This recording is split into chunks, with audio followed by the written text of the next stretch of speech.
Bonjour les amis, aujourd'hui nous allons parler de l'or blanc du Vietnam. Alors, il ne s'agit pas d'un métal précieux, mais d'un nid d'oiseau comestible. Alors, c'est un petit oiseau de la famille des martinets, donc assez proche des hirondelles au niveau taille, qui fait son nid avec sa salive collante. C'est vraiment très particulier. Il s'appelle le salangan. Alors cette salive, ce mucus, est un produit de luxe dans toute l'Asie. Sa rareté et l'effort nécessaire pour le récolter et le purifier le rend très délicat et très apprécié. Dans les temps anciens, il était vraiment réservé aux rois et aux mandarins.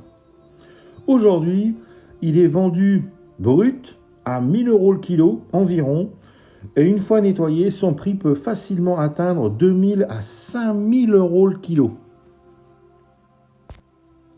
On continue de récolter les nids dans les grottes et sur les falaises de la région, car ce petit animal recherche la fraîcheur et l'humidité pour nidifier.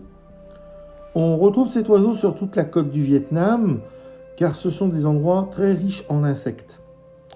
Cependant, on essaye de l'attirer dans des nesting houses, c'est-à-dire des hôtels à hirondelles, je trouve le terme très poétique. Et ce sont de gros bâtiments assez hauts, avec des petits trous percés sur les côtés et des haut-parleurs.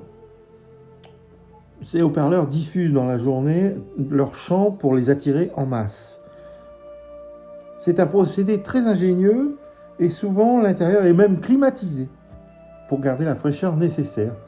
Donc on peut récolter les nids facilement, c'est beaucoup plus pratique d'accès, et on récupère même le guano qui sert d'engrais pour les plantes. Donc vous voyez, c'est génial. Et ça protège bien les oiseaux des prédateurs en plus. Voilà, c'est un double intérêt, mais c'est vrai que les nids, quand ils sont dans les grottes et les falaises, sont souvent très difficiles d'accès et il y a un grand risque de chute accidentelle. Mais cela existe toujours, même dans les autres pays. Alors, je vais vous parler de ce fantastique martinet.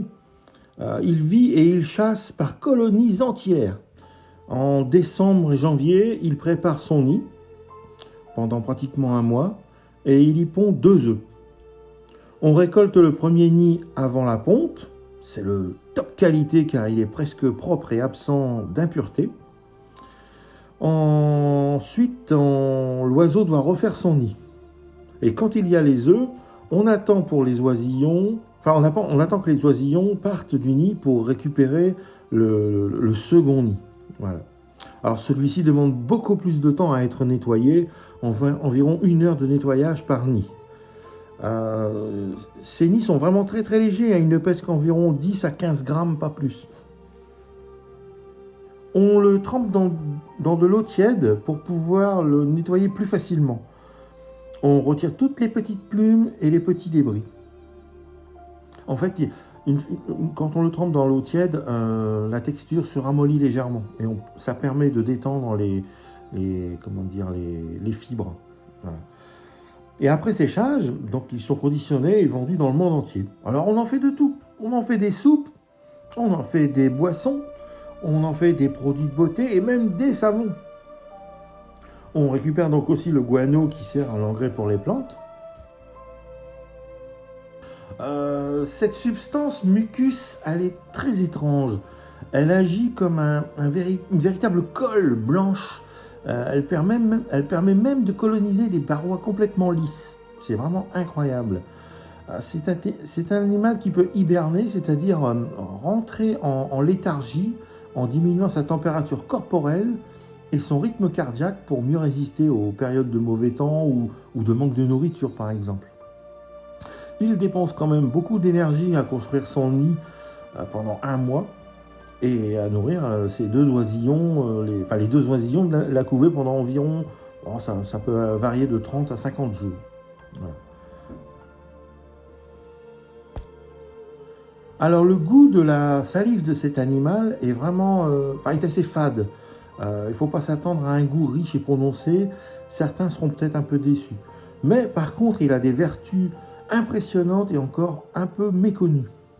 La plus ancienne et principale, on va dire, reste le côté aphrodisiaque.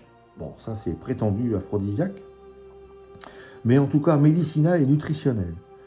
On lui prête des vertus anti-âge, mais aussi une facilitation de la digestion et même un fortifiant contre la grippe, la toux, les maux de gorge, l'asthme, le soin de la peau. La tradition les recommande aux femmes enceintes et on lui prête même des vertus anti-cancer et pour soigner les affections oculaires.